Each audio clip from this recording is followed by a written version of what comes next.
My next guest, ladies and gentlemen, this man is a professional mixed martial artist with a record of 19 wins and 7 losses.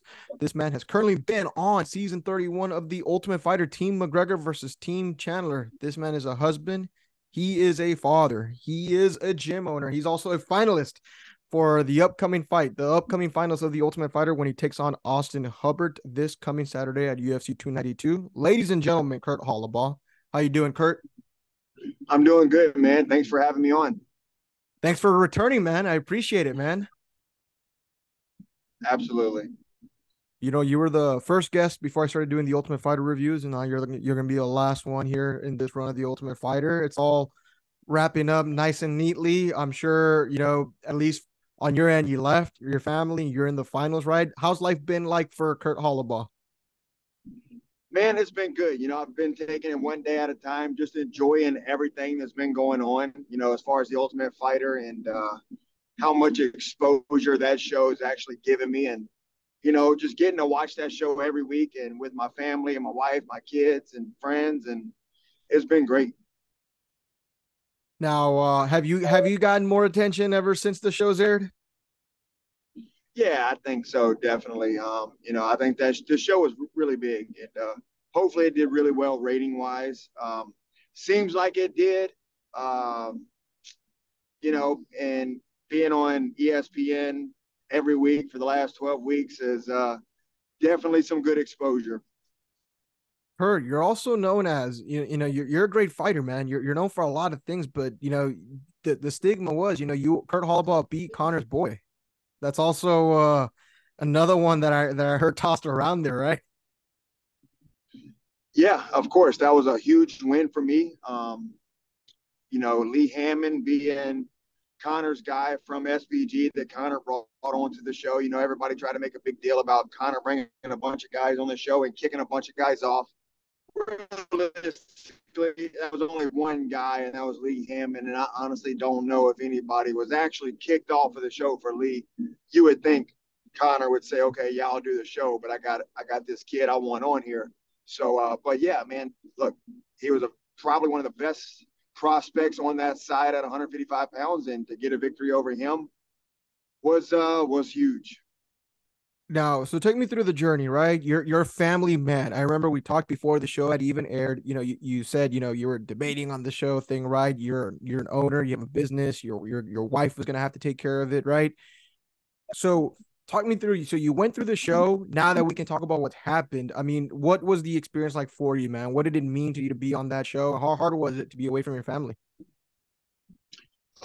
First off, just being there and being on the show was truly amazing. Of course, it's always hard to be away from your family for a long period of time, especially when you can't even communicate with them, right? Because being in the Ultimate Yeah, Fighter house, there's no contact with the outside world. They take your phones. You don't have access to a phone, so you just can't pick up call. You can't call your family on any given day, right? But at the yeah. same time, um, you know, my wife. I trusted her with everything. She's such a beast. She handled everything at the house and the gym and, the kids. So being able to know you have somebody back home that you can rely on like that made it even easier. So then I had no worries going into the house. I got to just fully focus on being a full-time fighter, right? Because, there's no worries. There's no bills to pay while you're there. There's no, you know, anything you have to worry about, really. I mean, you don't have to even go buy your own food, right? So there's a Yeah, list every day in the house that you just whatever you want, you write down on the list, and the next day they'll have it.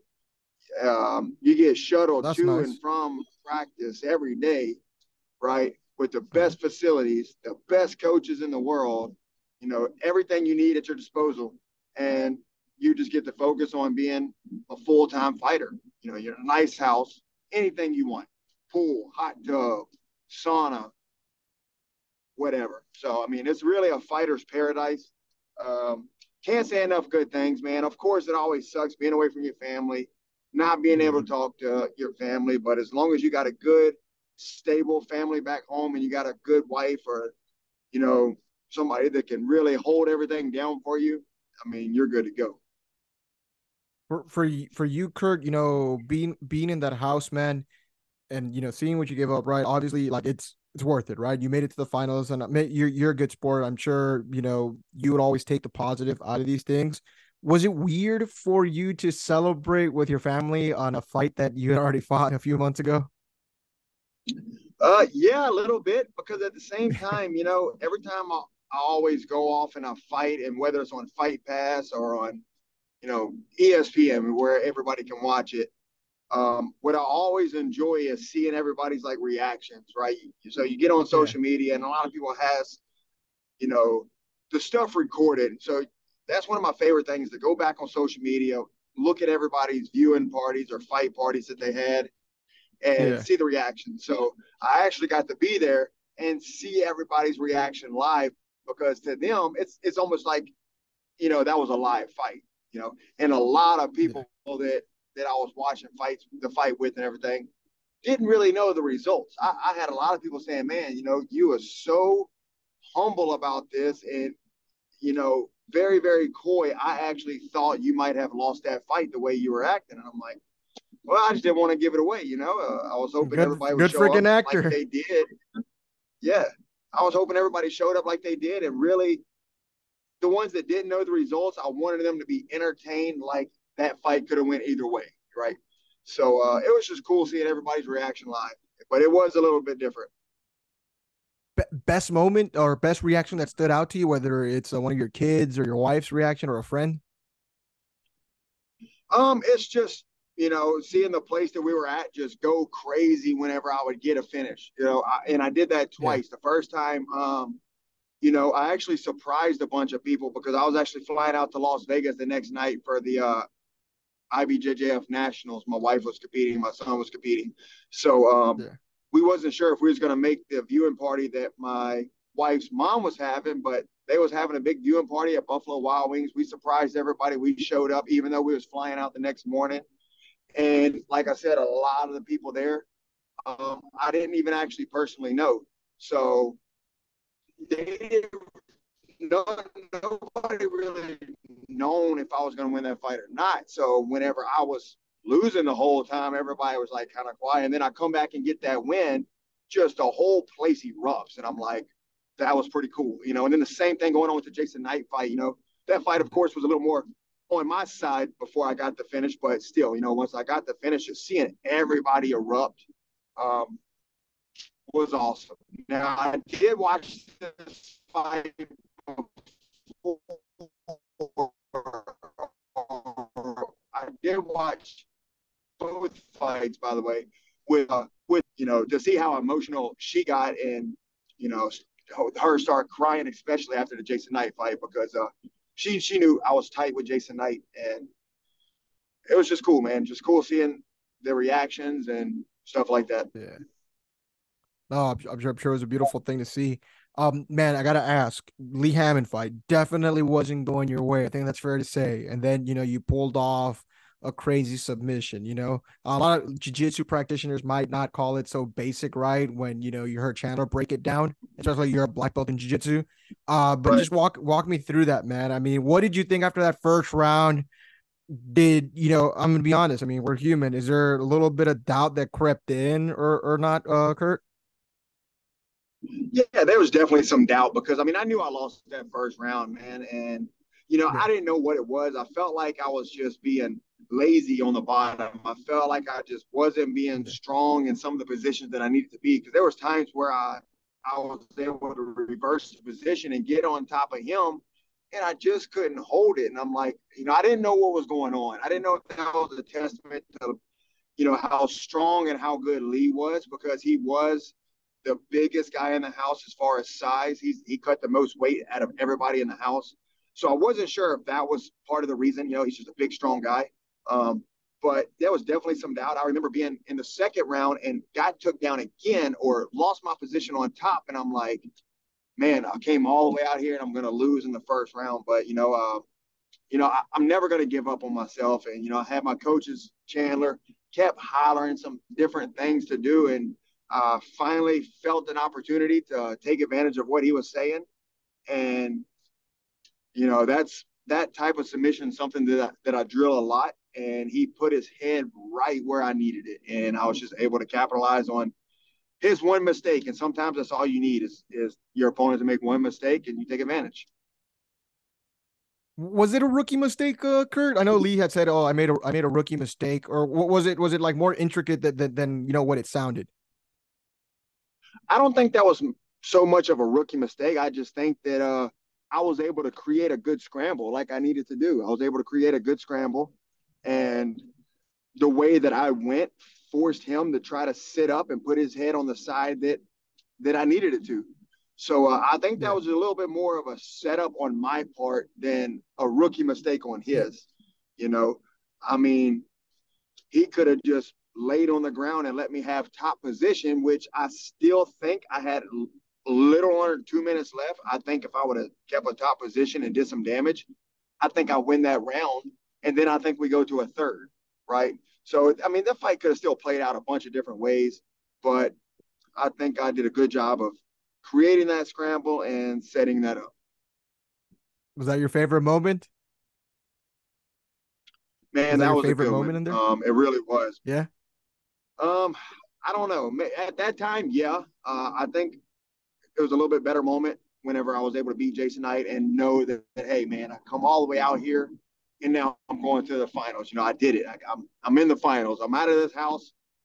You know, and I'm fighting for that TUF championship. But it's definitely it was a great moment, and you know, and you can see, man, I put my hands up over my head, and I'm like, I just, you know, couldn't believe it, but just I didn't give up on myself and was able to come back like that.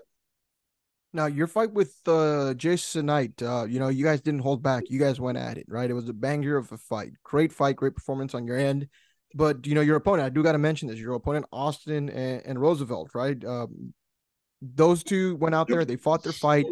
The fight was criticized, as you saw. Dana wasn't happy with that. What was the difference between like your fight and like their fight? Because it felt like maybe a lot was said was like they're friends or teammates, right? They didn't want to maybe go hard. You and Jason banged, man. I mean, what do you credit that to? I think that I just credit that to me and Jason's style. I mean, that's the type of fight we like to fight, right? We're not really worried about getting hit too much. And I would like to say I do a good job of not getting hit a lot. So that's why I think that fight kind of favored me because Jason, he'll wear that damage a little more than anybody else just because of scar tissue on his face. He likes to brawl like that. I feel like I'm a little bit more of a technical brawler. So and we just wanted to go out and lay it all on the line. We was at the point to where it was like, if whoever wins wins, but we just want to go out there, put it all on the line, and have a good fight. We don't want to fight a safe fight. We're not trying to just inch our way to a victory.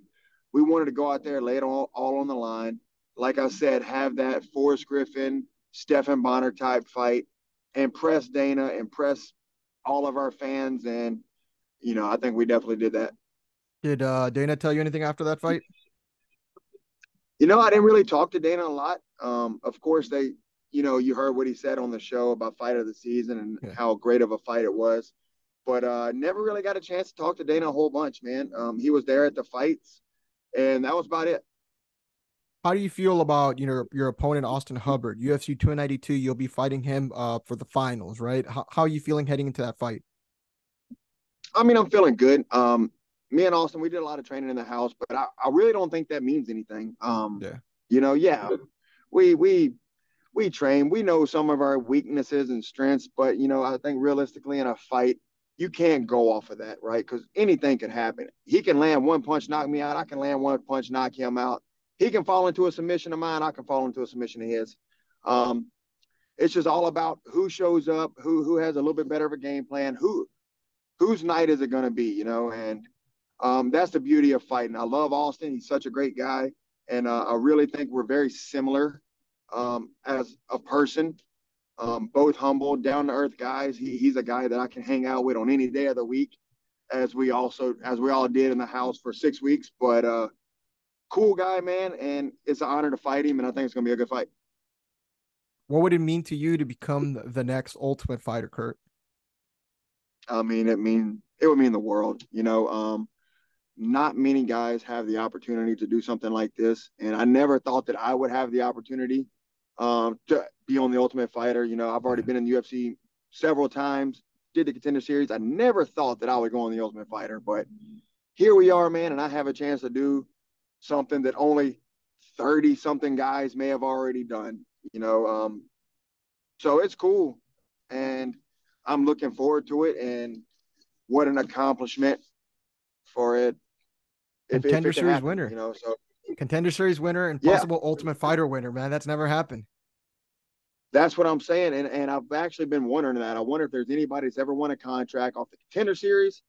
Have you won a contract off the Ultimate Fighter? And have you just fought your way into the UFC? So it's crazy that It's never happened. I'll be getting there maybe three different ways. That's wild, man. Wrapping it up here, how did you entertain yourself in a house without phone, TVs, or you're just a guy that who gives a crap about all that stuff? Besides the contact with your family, of course.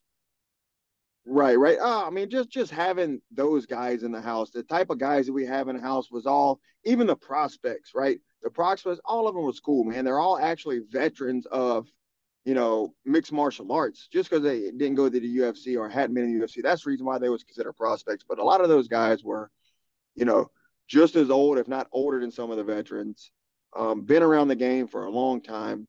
So it wasn't in the house looking just to get drunk and party every night. Everybody got along. We hung out. We played cards every night. We played darts every night.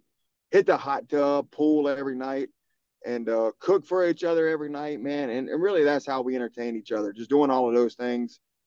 And Did you befriend anyone in it was the just, prospect side? what's that? Did you become friends with anyone from the prospect side? Oh, for sure, man. Actually, even on the prospect side, the guy Carlos Vera, the 135er, he's from down here in Louisiana too, Oh, okay. and I've been knowing him for about 10, 11 years. So, just like Jason, I've been knowing Jason for 10, 11 years too.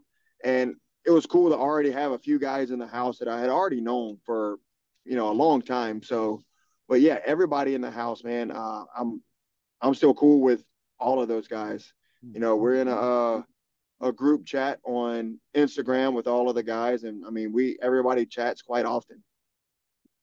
Did you watch every single episode of the season? I have. So you're saying everyone. So Brad, right? When your former teammate there. I felt like the show kind of portrayed him in a rough way. And I had a lot of people tell me it's I had I had somebody on your team tell me that it's kind of warranted. I mean, you mention anything about that? Is that fair, you think? Yeah, so actually Brad is not in the group chat. So I'm fucking poor sorry. Brad, man. But I never had a problem with Brad, of course, but a lot of people does not like Brad. And he's just not a real likable guy, I guess. Okay, that's fair. So it Like wasn't just the cameras. It wasn't a bad rap with no, the it camera. wasn't just the cameras. No, it wasn't a bad rap with the cameras, man. It's weird because the what would you call it? The producers of the show actually did a good job kind of showing who Brad was. Like, honestly, besides Lee, who is Brad's teammate, I don't think anybody really liked Brad. I didn't have a problem with Brad, but he also wasn't my weight class either. And I talked to him here and there, but I didn't really hang out with him much. I heard there was an issue with some bowls and knives and stuff getting hidden and shit. That would annoy me. Yeah. Yeah, so I think that was he hid some knives and bowls out of the kitchen, so he'll keep them in his room. We thought that was kind of weird. Um, Yeah, I mean, I but guess it yeah, comes with it, man. I mean, you got 16 characters, man. Not everyone's gonna be perfect, or not every single piece of the puzzle is gonna align there, right? yeah, for sure, for You sure. But 100%. Now you host a show, right? You host your own podcast now, right? That's been different since the show aired. Can you just let people know what that's about? yeah, so I have a good friend of mine, David Falcone. We call him Big D. I've been knowing him before I even started fighting mixed martial arts. So let's just say I've been knowing him for about uh 15 years, maybe. Before I ever even got into mixed martial arts, before I started training or anything like that. So he's been a good friend of mine for a long time, and we've always been like fight fans, NFL fans, fantasy football fans. I mean, we do everything, Oh, Kurt Holobaugh and likes we've always fantasy. talked about. Oh yeah, man, I can't wait this season, man. It's gonna be fun. You got you. All right. But so yeah, me and Big D, we've talked about it for a long time, and we're like, let's we should do a podcast. We should do a podcast. And then after the show, I'm like, all right, it's time. Let's go ahead and do this podcast.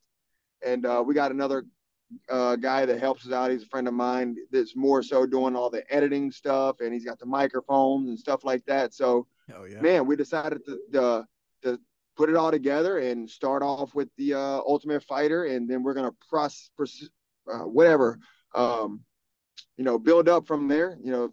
We've covered all the episodes of the Ultimate Fighter and some UFC fight cards and stuff like that. But it's called The Contender and The Pretenders. So yeah, man, it's on YouTube. Check it out if anybody's interested. We've literally broken down all of the Ultimate Fighter episodes and also a lot more. Oh yeah. We need a football guy, man. I got you. Oh yeah. I can't wait, man. NFL is coming around. I'm a big Saints fan, as everybody should know, because of the Florida Lees on the back of my arms. Yeah. The Saints just had their first preseason game yesterday Derek with Carr. Derek Carr, man, our new quarterback, our new leader. Looked amazing. I can't wait to see what he's going to do. I really feel good about it. We got Jamal Williams that we just signed, who's a freaking another beast. Michael Thomas, Chris Olave. So we got a solid offense, man. It'll be fun, man. Kurt, anything you want to let the audience know, your fans know, or anything just for people that haven't watched you fight that will be tuning in at UFC 292, which is such a big stage, massive card for you. Yeah, just man, tune in, watch the fight. No matter what, win, lose, or draw, I'm gonna make this fight fun. I'm gonna make this fight entertaining. I'm gonna bring the fight to Austin every second that I can. And it's just gonna be a good fight regardless. So yeah, if anybody's ever not seen me fight or has seen me fight, tune in, check it out. ESPN, UFC 292, Boston, TD Garden. It's gonna be fun. Ladies and gentlemen, Kurt Holobaugh. Kurt, you're a great fighter, even greater, man. Thank you so much for your time. Yeah, man, I appreciate it. And once again, thank you for having me on.